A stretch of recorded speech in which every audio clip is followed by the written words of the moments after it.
할렐루야. 반갑습니다. 오늘 함께 이 말씀을 통해서, 이사야서의 말씀을 통해서 함께 은혜를 나눠보도록 하겠습니다. 우리가 잘 아는 사람 중에 헬렌 켈러라는 사람이 있습니다. 어린아이 때, 아기 때 심한 병으로 인해서 청각과 시각을 잃어버린 사람이 바로 헬렌 켈러이지요. 그녀의 인생에서, 그런데 그런 절망과 같은 그녀의 인생에서 한 줄기 빛과 같은 소중한 사람을 만나게 되죠. 우리가 잘 아는 설리반 선생님입니다. 이 설리반 선생님의 도움으로 그녀는 듣지도 못하고 보지도 못했던 그녀가 장애를 딛고 작가로 또 사회사업가로 알려져서 오늘날 우리들에게까지, 그리고 우리의 후손들에게까지 알려지고 있고 알려질 사람이기도 합니다. 이렇듯 제가 말씀드리려고 하는 것은 누구를 만나느냐, 또 누구의 도움을 받느냐, 이것이 우리의 삶에서 굉장히 중요하다라는 것을 말씀을 드리는 것입니다. 여러분은 오늘 하루의 삶 가운데, 혹은 이 한 주간의 삶 가운데, 아니면 여러분 평생의 삶 가운데 어떤 만남을 가지고 또 어떤 관계를 가지고 살고 있으십니까? 누구를 만나느냐는 정말 중요한 것 같습니다. 어떤 사람이 주변에 있느냐에 따라서 사람의 가치관이 바뀔 수도 있고요. 또 복음 제시를 통해서 구원의 문제까지 영향을 받을 수 있기 때문입니다. 먼저 우리는 하나님과의 만남을 통해 우리가 구원함을 얻었습니다. 또 우리 믿음의 공동체의 만남을 통해서 공동체를 위해 희생하고 또 동역이라는 것을 배우게 되죠. 하지만 이 모든 과정들이 정말 아름답고 편하지만은 않는 것 같습니다. 우리가 관계를 갖고 이렇게 살아가면서 때로는 상처를 받기도 하고 때로는 의도치 않게 상처를 주기도 하고, 이것이 계속해서 반복되는 것이 우리들의 삶인 것 같아요. 또 하나님께서는 누군가의 만남을 통해서 우리를 연단시키시고 훈련시키시기도 합니다. 그래서 하나님의 백성으로 살아가는 것이 녹록치만은 않은 것이 현실인 것 같습니다. 오늘 본문은 아수르에 대한 하나님의 경고입니다. 그리고 또한 이 시대를 살아가는 우리들에 대한 경고이기도 하죠. 우리가 잘 알지만 아수르가 어떤 나라입니까? 당시에 이사야가 쓰여졌던 이 당시에 신흥 강대국이었고, 지금으로 보면 이라크 지역, 이라크 북부 지역인데 이라크 지역에 있던 나라가 아수르였습니다. 그 나라는 강력한 철기 문화로 정복 전쟁을 펼쳤던 나라입니다. 굉장히 고대 문헌들을 보면 굉장히 잔인했다라고 이야기를 하더라고요. 그리고 또한 그들은 정복 전쟁을 하면 그 정복한 나라를 이렇게 이리저리 자신들의 정복한 나라들로 보내서 혼혈 정책을 통해서 그 민족을 말살시키는 그런 아주 잔혹한 행위를 했던 나라가 바로 이 아수르라는 나라입니다. 성경에서도 북이스라엘이 멸망을 당하면서 사마리아 지역이 그곳에 넘어가면서 사마리아가 혼혈인 그 사람들로 이렇게 이루어져 있다 보니 예수님 시대에 사마리아 지역은 천대받는 지역으로 성경의 요한복음이나 사복음서에 등장하기도 합니다. 이렇듯 이렇게 강력하고 잔인한 이 아수르 앞에서 북이스라엘은 피할 길이 없었던 것이죠. 그래서 아수르에게 북이스라엘이 멸망을 당합니다. 그런데 이 무서울 것 없는 아수르에게, 이미 너무나 강력해진 아수르에게, 자신들의 힘을 믿고 교만해 있는 아수르에게 하나님께서 경고하십니다. 오늘 본문 15절을 보니까요, 도끼가 어찌 찍는 자에게 스스로 자랑하겠으며 톱이 어찌 켜는 자에게 스스로 큰 체하겠느냐, 이렇게 말을 하고 있습니다. 무슨 말이냐면, 쉽게 얘기를 하면 그냥 너희가 이렇게 할 수 있는 것은 다 너희들이 잘나서가 아니라 하나님의 계획이고 하나님의 뜻이다라는 것을 반증해서 말을 하고 있는 것입니다. 막강한 힘을 가진 아수르를 향한 하나님의 예언은 역사는 하나님의 손 안에서 움직이고 있다, 이걸 말하는 것이고, 아수르는 단지 범죄한 이스라엘을 심판하기 위해서 하나님께서 사용하신 심판의 도구일 뿐이다 라고 말을 하는 거예요. 이스라엘도 굉장히 많이 타락했던 것을 보여주는 반증이기도 해요. 그렇기 때문에 아수르란 나라를 통해서 하나님께서 이스라엘을 심판하신 것입니다. 결국 아수르란 나라는 자신들이 강한 것 같고 그 주변에서 큰 소리 텅텅 치며 살고 있었지만 대단한 것 같고 그들이 정말 잘난 것 같고 세계 정복을 할 것 같고 그들의 자신만의 바벨탑을 쌓아갔을지는 모르겠지만 그 모든 것을 허락하시고 운행하시는 분은 하나님 한 분뿐이다 라고 말씀하고 있는 겁니다. 여러분, 아무리 좋은 악기도요, 좋은 주인을 만나야 악기 대접을 받게 되는 것입니다. 아무리 좋은 악기라고 해도 그것이 누구의 손에 붙들려 있느냐에 따라서 엄청난 가치와 엄청난 효과가 나타나는 것이죠. 연주자의 손에 있으면 그것은 대단히 훌륭한 아름다운 소리를 내는 악기가 되겠지만 그냥 아무것도 모르는 사람의 손에 들려 있으면 어떻겠어요? 그냥 쓰레기고 장난감이고 고물이고 그냥 그 정도 선에서 끝나는 것이죠. 하나님께서는 아수르에게 대한 경고를 이렇게 하고 계시는 거예요. 15절을 다시 한번 보자면 제가 읽어드리도록 하겠습니다. 도끼가 찍는 자에게 자신을 자랑하는 것과 같았고 톱이 켜는 자에게 자신을 큰 채 하는 것 같았고 마치 막대기가 자기를 드는 자를 움직이려 하고 몽둥이가 사람을 들려 함과 같았다. 이렇게 기록합니다. 아무리 도끼가 좋고 톱이 좋다 할지라도 그것을 사용하는 사람을 뛰어넘을 수는 없다라는 거예요. 여러분, 쉽게 얘기를 해서 우리가 아무리 잘나고 아무리 멋져 보이고 아무리 대단한 것 같지만 우리를 지으신 하나님을 넘어설 수 없다라는 겁니다. 우리가 아무리 예쁘게 치장을 하고 아무리 많이 알고 있다 할지라도 우리를 지으신, 우리를 만드시고 우리를 이끌어 가신 하나님을 이길 수 없다라는 거예요. 하나님께서는 자신들의 신분을 망각한 아수르에게 질책하고 있는 겁니다. 여러분, 우리의 삶에서 한번 비추어 볼까요? 우리는 신앙인이라는 이름을 가지고 있습니다. 신앙생활이라는 것도 하고 있습니다. 그런데 우리의 삶의 문제를 하나하나 매 시간을 띄어서 한번 생각을 해보세요. 하나님과 관계 있는 삶을 얼마나 살고 계십니까? 지금 새벽에 사사기를 하고 있잖아요. 사사기의 주제가 무엇인가요? 그들이 자신의 소견에 오른 대로 행했던 시대가 사사시대 아니겠습니까? 정작 그 성경에 보는 사사시대 같은 자신들의 소견에 오른 대로 자신의 소견에 오른 대로 살았던 이스라엘 백성의 모습과 오늘날 내 마음대로 살고 싶어하는, 내 뜻대로 살고 싶어하는 우리의 마음이 있지 않은지, 내 뜻대로 판단하는 우리의 마음이 있지 않은지 한번 돌아볼 수 있기를 바랍니다. 우리가 누구와 함께 있느냐, 누구에게 붙들려 있느냐, 이건 너무나 중요합니다. 그리고 더 중요한 것은 우리를 붙들고 있는 하나님을 인정하고요, 의지하는 것입니다. 하나님께서 우리의 삶을, 우리의 가정을, 우리의 공동체를 만드시고 이끌어 가신다는 것을 인정한 다음, 그리고 그 말씀 붙들고 살아내는 것, 이것이 너무나 중요한 것입니다. 말씀을 아는 것과 그 말씀을 행하는 것, 이건 비슷한 것 같지만 완전히 다른 문제입니다. 사랑하는 여러분, 말씀을 알고 계십니까? 아니면 말씀을 행하고 계십니까?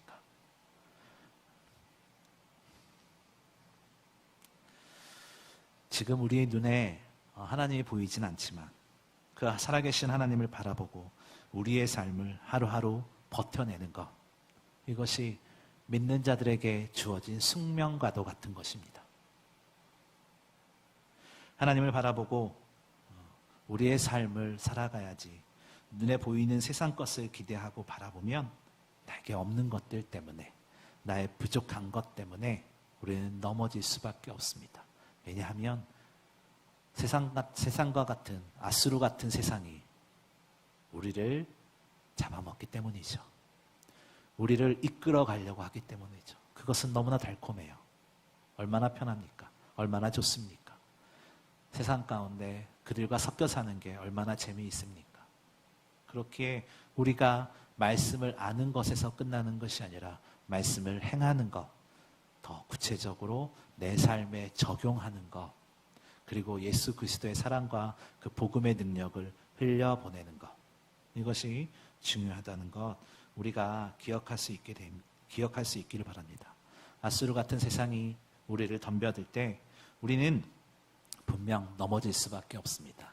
왜냐하면 우리는 유한한 존재들이기 때문이죠. 유한한 존재라는 것은 한계가 있다라는 것입니다. 한계가 있는 존재들이기 때문에 우리가 세상 가운데 섞이게 되면 그들과 똑같아진다라는 것이고, 우리가 그들에게 휩쓸린다면 하나님을 잊어버리게 된다라는 것입니다. 시편 94편 11절을 보면 여호와께서 사람의 생각이 허무함을 아시느니라 이렇게 기록하고 있습니다. 사람의 생각이 허무하다라고 말을 해요. 이게 무엇이냐면 사람의 생각은 허무하다. 그래서 만물을 지으신 하나님의 은혜가 필요하다라고 말씀하고 있습니다. 우리가 이렇게 저렇게 생각하고 이렇게 앞으로 인생을 플랜을 계획하고 이렇게 신앙생활을 생각하고 우리는 그런 무언가 단계 같은 것을 생각합니다. 그런데 그게 허무하다라고 오늘 말씀 시편 기자는 말을 해요. 왜냐하면 우리는 하나님의 지혜를 넘어설 수 없기 때문이고 결국 너희들에게 필요한 것은 만물을 지으신 하나님의 은혜다라고 말씀하기 때문입니다. 하나님께서는 우리의 연약함과 우리의 부족함을 채우시는 보모 같은 분이 아니시라는 거예요. 우리의 부족함을 통해서 하나님의 영광을 드러내시는 분이십니다. 우리가 우리의 생각으로 하나님 이렇게 해주세요, 저렇게 해주세요, 하나님 이렇게 해주시겠지? 이런 기도 제목 하잖아요. 하지만 하나님께서는 그래 너 이거 필요하지? 이렇게 딱 떠먹여 주시는 분이 아니라 그 우리의 기도에 응답이 됨으로써 하나님 우리 개인의 필요를 채우시는 것이 아니라 하나님의 영광을 채우신다라는 거예요. 그래서 응답의 크기와 응답의 시기가 다 다른 것이에요. 하나님께서는 나의 시간에 맞추는 것이 아니라 하나님의 시간으로 끌고 가신다라는 겁니다. 우리는 인간의 계획으로는 우리의 계획으로는 이렇게 저렇게 재고 생각을 하지만 하나님께서는 우리의 필요를 채우신 필요에 집중하시는 것이 아니라 우리의 필요를 통해서 하나님의 영광이 드러나야 되기 때문에 하나님의 시간으로 끌고 가신다라는 것입니다. 그래서 우리는 우리의 부족함들, 우리의 연약함들 가지고 서러워하고 좌절하는 것이 아니라 살아계셔서 오늘 우리에게 은혜 주시는 주님을 바라봐야 된다라는 것 잊지 않기를 바랍니다. 결국 우리가 집중해야 될 것 하나님 한 분이라는 겁니다. 어렸을 때 아주 어릴 때도 아니죠. 정글북이라는 애니메이션 영화가 있었습니다. 여기서 주인공은 혹시 기억하실지 모르겠지만 그 남자 주인공이 모글리라는 소년이었어요. 그래서 이 모글리가 정글에서 누가 가장 용감한 동물인가에 대해서 궁금증을 갖기 시작했습니다. 그래서 현명한 코끼리로 불렸던 하티를 찾아가게 되죠. 모글리의 질문에 하티가 뭐라고 대답하냐면 두려움을 아는 것이 진짜 용감한 것이다 라고 말을 해주고 있어요.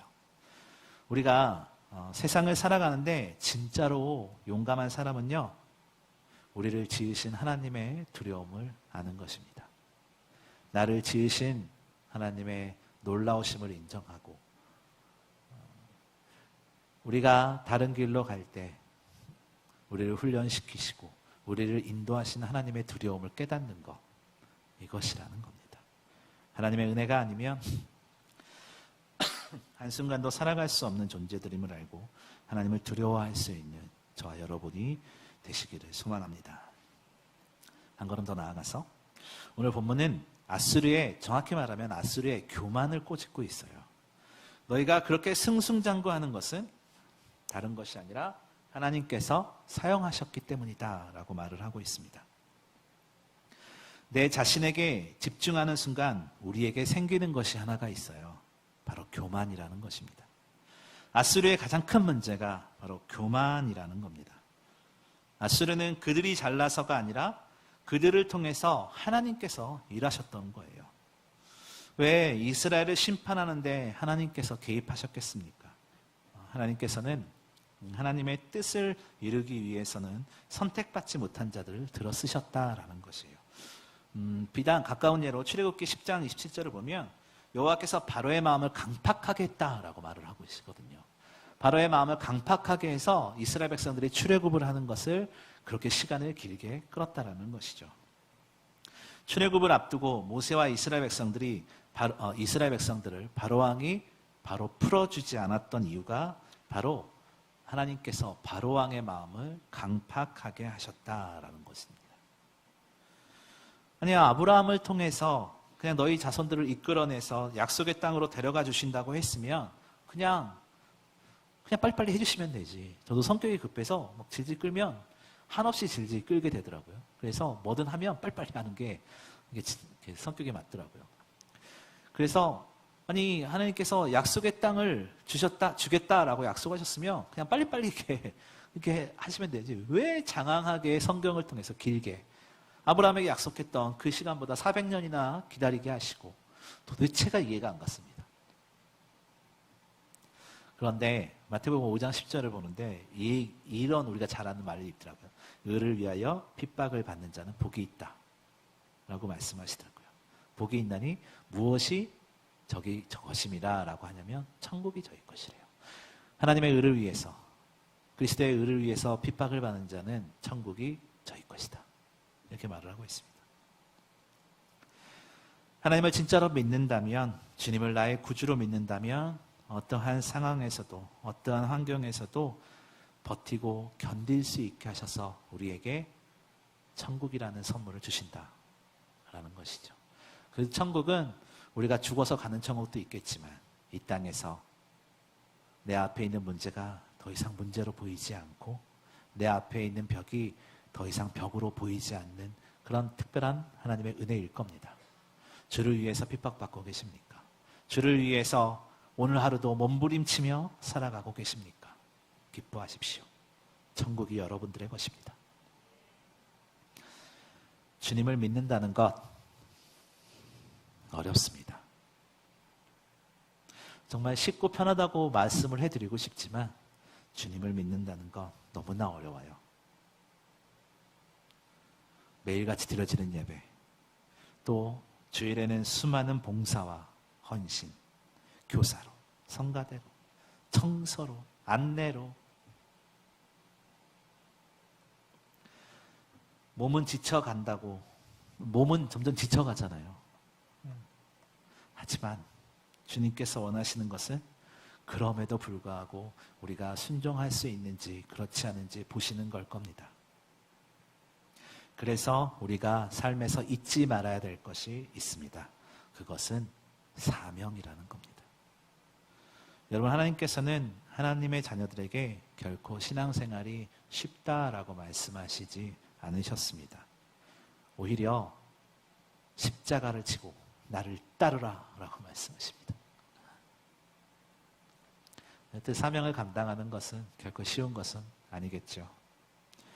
우리가 걷는 인생의 길은 먼저 가신 주님을 바라보고 우리의 삶의 무게를 지고 그 길 따라가는 삶입니다. 우리가 걷는 인생의 길은 주님이 걸으셨던 길이고 십자가의 길이었고 고난의 길이었습니다.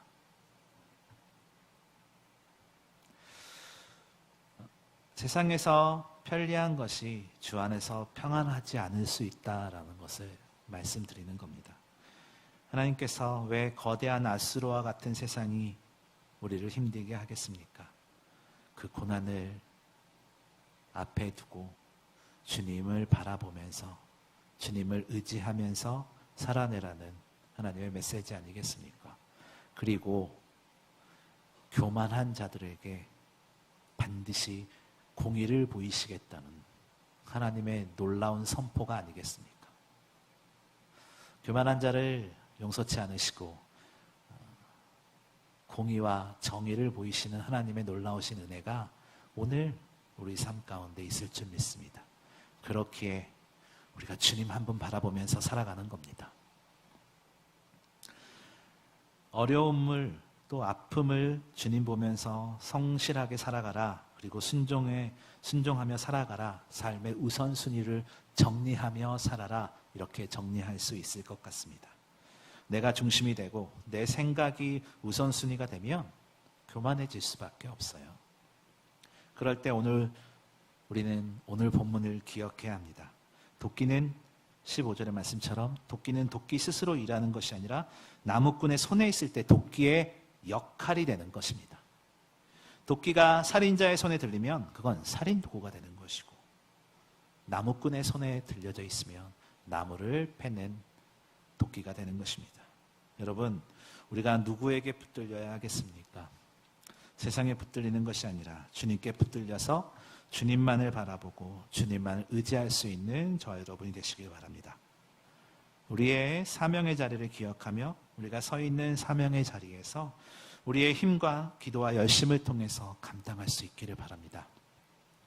오늘 우리의 하루의 삶이 칼날 위를 매일같이 걷는 것 같아 보일지라도 언젠간 그 칼날에서 내려올 수 있는 은혜가 있음을 우리는 기억하시기를 바랍니다. 그 놀라우신 은혜가 우리에게 있다니까요. 본문을 통해서 오늘 조금 더 한 가지만 더 생각을 해보자면 16절부터 보면 하나님께서 아수르를 심판하실 때 불로 심판하시겠다라고 말씀하시죠.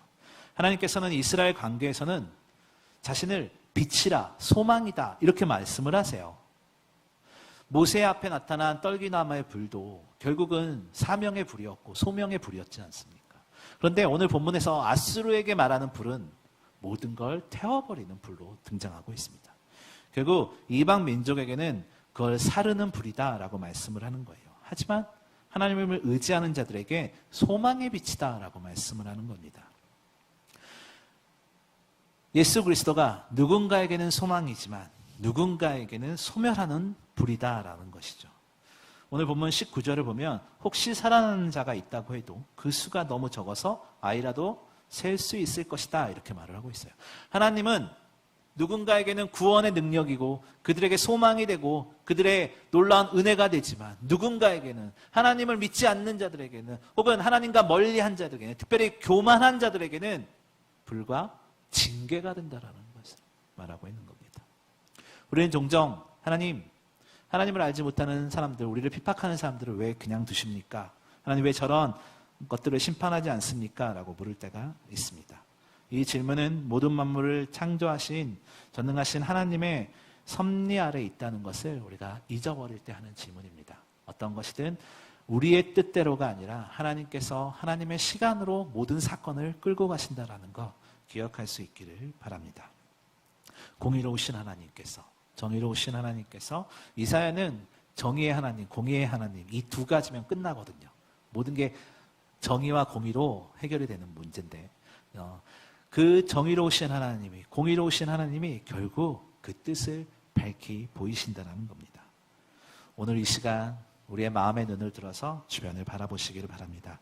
우리를 지키시고 인도하시는 하나님께서 우리의 연약함을 아시고 우리의 부족함을 아셔서 그럼에도 불구하고 나를 따라오라라고 말씀하시는 그 명령에 우리는 주님만을 바라보며 따라가고 또한 교만한 자들에게는 하나님의 징계가 있듯이 우리의 마음을 항상 다스려서 교만하지 않고 순종하며 성실한 하나님의 자녀가 될 수 있기를 주님의 이름으로 소망합니다.